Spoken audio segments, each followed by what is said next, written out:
Hello guys, welcome back to my channel. सब खैर व आफियत से होंगे। आज गाइस आपको मैं सिखाऊंगी कैसे बेहतरीन सी आप दाल मूंग जो है बिल्कुल रेस्टोरेंट स्टाइल रेडी करें। तो इसके लिए आपने सबसे पहले जो है 1 कप ऑयल ले लेना है। उसमें कुछ खड़े मसालाज ऐड करूंगी। 1 टीस्पून ज़ीरा डाल दें, 2 बड़ी इलायची, 2 बादियान के फूल और इसमें जी दालचीनी की स्टिक्स।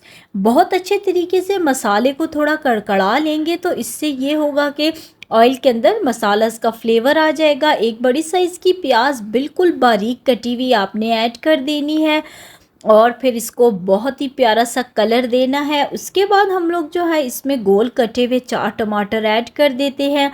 टमाटर जो है वो मैं थोड़े ज़्यादा ऐड करूँगी जिससे इसकी ग्रेवी बहुत अच्छी रेडी होगी और दाल का जो होगा वो बिल्कुल हमारे पास मज़ेदार सी मसालेदार सी रेडी होगी। गाइस इतनी बेहतरीन सी ये दाल रेडी होती है, बिल्कुल खड़ी खड़ी लगता ही नहीं है। दाल मूंग है, बिल्कुल जो है बहुत ही मज़ेदार सी ये दाल रेडी होती है। तो आपने इसमें थोड़ा सा वाटर ऐड कर देना है ताकि ये जो है वो लगे नहीं। और फिर साथ में ही जो है इसमें कुछ स्पाइसेस मैं ऐड कर दूंगी, बट पहले जो है इसको थोड़ा सा कवर कर लेते हैं ताकि हमारे जो टमाटर हैं वो बहुत अच्छे से कुक हो जाएं। गाइस आप ज़रा चेक करें, हमारे टमाटर जो हैं वो 80% तक कुक हो चुके हैं। बेहतरीन सी ग्रेवी जो है वो रेडी हो रही है। इस टाइम पर मैं 1 टीस्पून इसमें नमक ऐड करती हूँ, 1 टीस्पून सूखी धनिया का पाउडर, 1 टीस्पून हल्दी, 1 टीस्पून सुरख मिर्च पाउडर और साथ ही थोड़ा सा पानी ऐड करेंगे ताकि मसालास जो है वो बहुत अच्छे तरीके से फ्राई हो जाएं और बिल्कुल भी जो है वो नीचे लगे नहीं।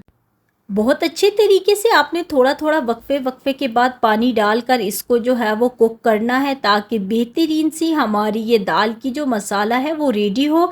अब थोड़ी देर मैंने इसको कवर कर लिया था और अब देखिए ज़रा बिल्कुल सारा कुछ कितने बेहतरीन तरीके से कुक हो चुका है। और गाइस अभी से ही कितनी खूबसूरत सी लग रही है। 2 घंटे पहले मैंने दाल को 2 कप इसके लिए थे वो भिगो ली थी। आप मिकदार ज़्यादा या कम भी कर सकते हैं। भीगी हुई दाल को बहुत अच्छे तरीके से 2-3 पानियों में साफ़ कर लेना है ताकि इसकी स्मेल जो है वो एक बिल्कुल ख़त्म सी हो जाती है। अब इसको बेहतरीन तरीके से आपने मिक्स करके फ्राई कर लेना है और जब जो है इसका कलर थोड़ा चेंज हो जाए तो इसमें 2 गिलास के करीबन आप पानी ऐड करेंगे और फिर जो है बिल्कुल जो आंच है उसको लो करके इसको दम पर आप पकने के लिए छोड़ देंगे। सो गाइस फ्लेम आपने बिल्कुल लो रखना है जिससे ये होगा कि बेहतरीन सी हमारी दाल जो है वो कुक हो जाएगी। अब ज़रा चेक करें, हमारी दाल जो है वो परफेक्टली जो है वो कुक हो चुकी है। और ज़रा देखिए कैसी खिली खिली खूबसूरत सी दाल है। पानी सारा ड्राई नहीं करते, थोड़ा सा इसमें ग्रेवी सी अच्छी लगती है। ज़रा चेक करें, दाल बिल्कुल परफेक्ट सी गल चुकी है। बेहतरीन सा तड़का बनाते हैं जिसके लिए मैं ऑयल ले लेती हूँ 4 टेबल स्पून और अब इसमें एक बारीक कटा हुआ लहसुन ऐड कर देती हूँ। और फिर अगर आपके पास अवेलेबल है तो 1 चम्मच आप मक्खन की भी डाल दें और साथ में हरी मिर्चें कटी हुई और कश्मीरी लाल मिर्च जो है बेहतरीन से कलर के लिए डाल देते हैं।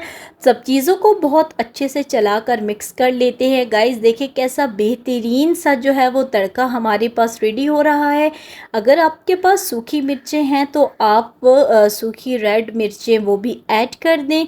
इससे क्या होता है जी, लुक बहुत ही खूबसूरत सी आती है। अब दाल के ऊपर ऐड करते हैं, ज़रा चेक करें कैसी खूबसूरत सी लग रही है, क्या बेहतरीन सी लुक है और क्या ही इसका बेहतरीन सा टेस्ट होगा। सो गाइज़ अगर इस टाइम तक अगर मेरी वीडियो आपको ज़रा सी भी अच्छी लग रही होती है इसको लाइक करें, शेयर करें एंड अपने फेम किचन को सब्सक्राइब करना बिल्कुल मत भूला करें। सो गाइज़ इसी तरह से जो है वो इसी तरह से बेहतरीन सा जो है वो हमारी दाल को तड़का जो है वो लग चुका है और बहुत ही यामी सी ये रेसिपी रेडी होती है। सो अगर आपको अच्छी लगी हो तो वीडियो को लाइक करना, शेयर करना मत भूलिएगा और अगर आपको वीडियो अच्छी लगी हो तो एक छोटू सा कमेंट दे दीजिएगा कि आपको ये रेसिपी कैसी लगी है। सो अपना ढेर सारा ख्याल रखिएगा, अपनी दुआओं में याद रखिएगा। अल्लाह हाफिज़।